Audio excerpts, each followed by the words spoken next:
Welcome to the Open Learning Campus, brought to you by the World Bank Group.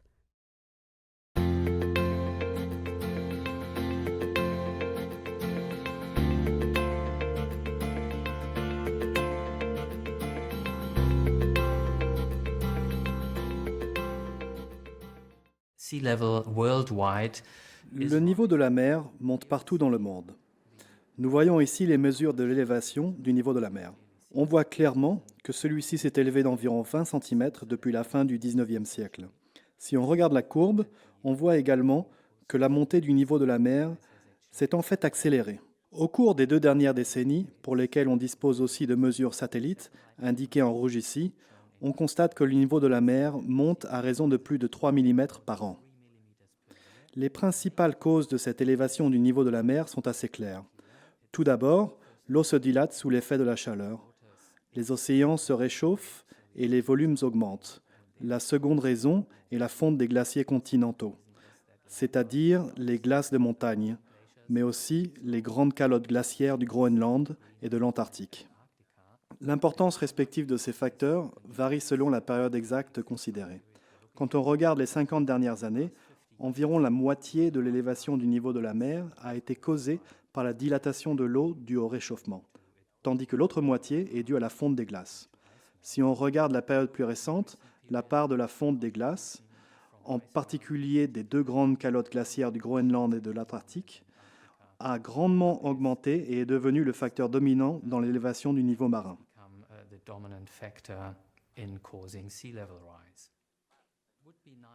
Il serait intéressant de connaître et de reconstituer les variations antérieures du niveau de la mer, et il y existe plusieurs manières d'y parvenir. Par exemple, en retraçant les sédiments accumulés dans les marais salés de long des côtes.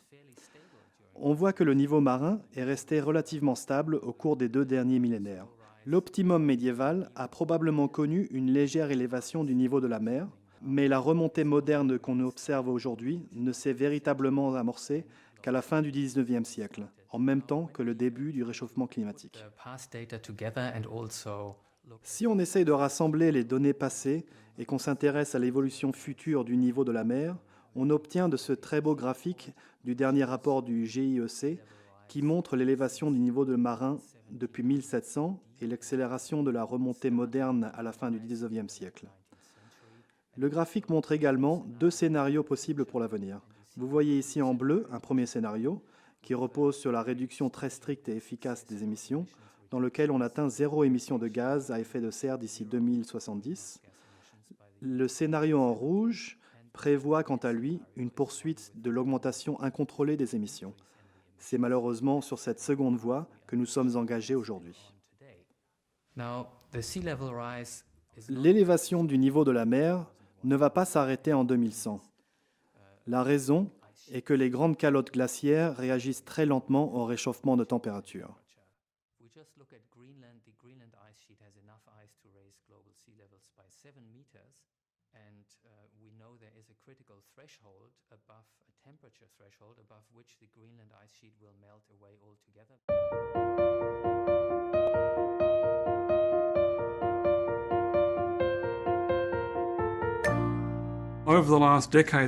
Au cours des dernières décennies, on a pu observer une très forte progression des extrêmes de chaleur. La superficie mondiale affectée par de tels records ayant été multipliée par 10 au cours des 40 dernières années, par exemple.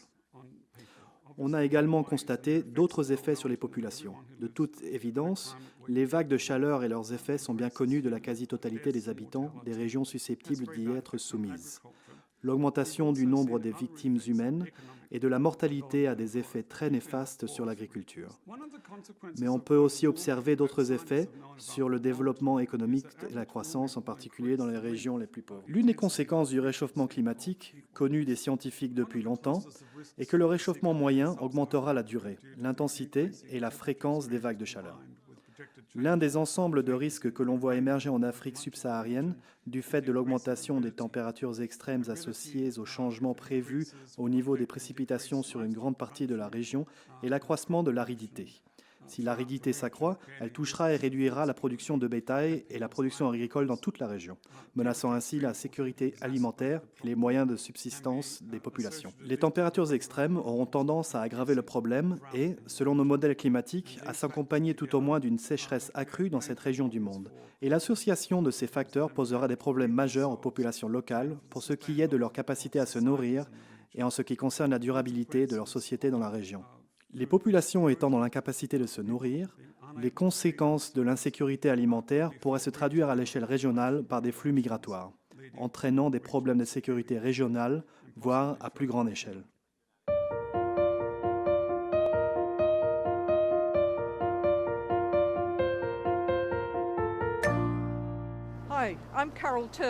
Bonjour, je m'appelle Carol Turley. Je suis actuellement sur la côte sud de l'Angleterre, à cause de ces falaises extraordinaires.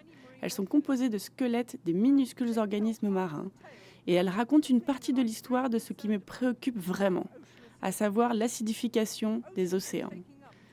Les océans absorbent 25% du dioxyde de carbone que nous émettons dans l'atmosphère. Lorsqu'on ajoute du CO2 à l'eau de mer, on obtient de l'acide carbonique. L'acidification des océans a augmenté de près de 30% depuis la révolution industrielle. L'acidification des océans est une tempête silencieuse. On ne l'entend pas, on ne la sent pas, on ne peut pas la toucher.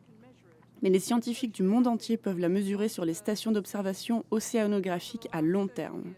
Et sur les 30 dernières années, ils ont pu enregistrer une diminution du pH des océans, et lorsqu'il diminue, l'acidité de l'océan augmente. C'est la rapidité de la variation de l'acidification des océans qui est vraiment préoccupante. Prenons par exemple les archives sédimentaires, comme celles fournies par les falaises derrière moi, avec tous ces organismes marins microscopiques et leurs petits squelettes. On peut trouver des archives similaires sous l'océan dans les sédiments marins. Et il y a 55 millions d'années, tous ces petits coquillages ont disparu. C'est pourquoi les sédiments océaniques sont passés de l'argile blanche à l'argile rouge, et cette acidification s'est produite bien plus lentement. Ce qui se produit aujourd'hui est 10 fois plus rapide que par le passé. Il avait alors fallu des milliers d'années à l'environnement marin pour se reconstituer. L'acidification des océans aura un impact différent selon les organismes. Par exemple, les coraux et autres organismes calcifères seront assez fortement touchés, tandis que d'autres choses comme les herbiers marins s'en sortiront probablement bien. Mais les écosystèmes changeront, et c'est vraiment inquiétant parce que les humains en dépendent. Une des choses que l'on peut faire est d'étudier certaines régions du monde où le dioxyde de carbone vient du fond marin, du fait de l'action volcanique, créant ainsi des évents pour le dioxyde de carbone. Ce que l'on constate, c'est que la biodiversité décroît et que les organismes calcifères disparaissent ou sont grandement diminués. Bien entendu, si les écosystèmes sont affectés, alors ce qui en dépend, les poissons par exemple, peut également être touché. L'intensité de l'acidification des océans dépend de chacun d'entre nous. Nous sommes à un moment de l'histoire où l'humanité peut décider de continuer à émettre du CO2 comme nous le faisons actuellement. C'est le scénario de maintien du statu quo. Ou bien nous pouvons fortement réduire nos émissions de CO2. Si nous le faisons, et que nous le faisons rapidement, nous réduirons les effets de l'acidification des océans. Nous savons donc que l'acidification des océans est en train de se produire. Elle se produit de manière incroyablement rapide. Elle est causée par les émissions de CO2 dans l'atmosphère. Elle pourrait affecter chacun de nous sur la planète, ainsi que tous les organismes dans la mer. Il est temps d'agir maintenant.